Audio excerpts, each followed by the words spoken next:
They spoke about him like he wasn't even there, just a driver, just someone paid to open doors and wait in silence. But what they didn't know was that the man holding the steering wheel was quietly evaluating everything they did. This is the story of a man no one noticed until they realized he had been watching all along. Stay with us. Every morning before the city fully woke, before glass buildings reflected ambition into the sky, a black sedan would already be parked outside the office. Inside it sat Daniel, always early, always quiet. He had a way of being still that made people forget he existed. His eyes observed but never lingered. To them, he was just the driver. "Hey, driver," one executive would say, tossing a coffee cup into the back seat. "Be ready in 5. Not Daniel, not even a glance. And Daniel never corrected them. He simply nodded. Inside the building, it was different. Sharp suits, confident voices, polished egos. These were people who believed they ran the company, and in many ways they did. But they also believed something else. That importance came with titles, and that those without them didn't matter. Daniel belonged to that second group, or so they thought. "Did you see the driver's shoes? I think he owns only one pair. Probably doesn't even know how to dress." They laughed, quietly, carelessly, loud enough. Daniel heard everything. He always did. But he never reacted, because reacting would mean explaining, and explaining would end the test. Daniel wasn't just a driver. He was a senior strategic auditor, personally appointed by the CEO. For the past 6 months, he had been embedded inside the company, not in a boardroom, but behind the wheel, watching, listening, learning how people behaved when they believed no one important was watching. Because when people think you are nothing, they reveal everything: their arrogance, their shortcuts, their true character. And Daniel was taking note. That morning felt different. The company was preparing for a major acquisition, a deal that could elevate them or quietly destroy everything. "Driver, take us to the main branch," one executive said. Daniel nodded. As the car moved through traffic, they spoke freely. "The CEO might attend." "No way, he never shows up." "Relax, we're basically running this company anyway." Daniel's eyes stayed on the road, but something in them shifted.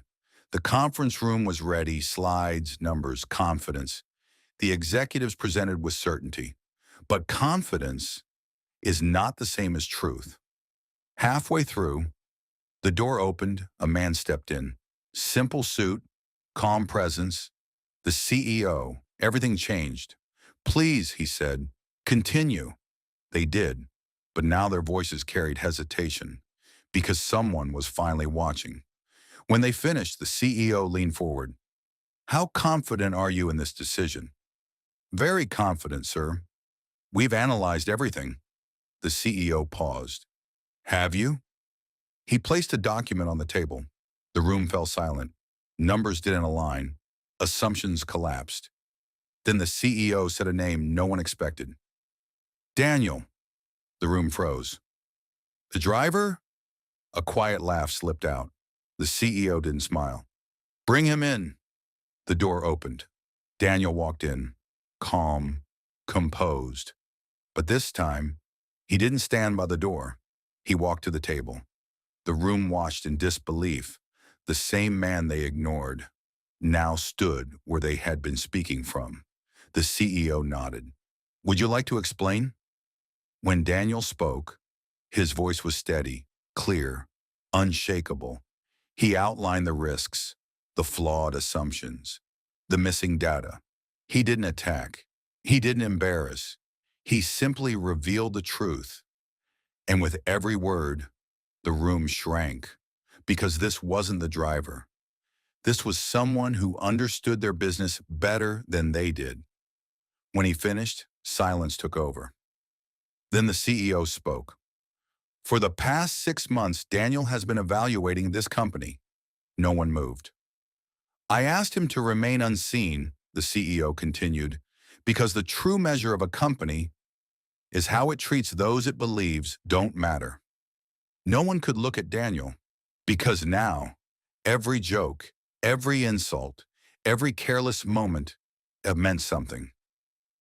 This company is not defined by its numbers, the CEO said. It is defined by its people and how they treat each other. The meeting ended, but something had changed, quietly, permanently. Later that day, Daniel returned to the car, sat behind the wheel, hands calm, eyes steady, because nothing about him had changed, only what others finally chose to see. And sometimes, the most powerful person in the room is the one no one thinks to notice. So the next time you overlook someone, remember this: not everyone who stays silent is powerless. Some are simply watching. If you enjoyed this story, don't forget to like, subscribe, and share, because the next one might change the way you see the world.